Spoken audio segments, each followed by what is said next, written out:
చాలా ఇక సరిపోతాయా మీకు? సరిపోతాయా నీకురా?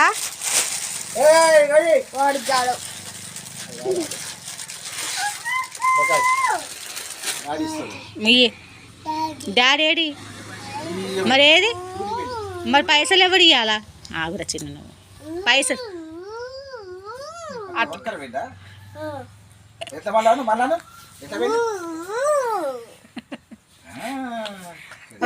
మరి పైసలు మరి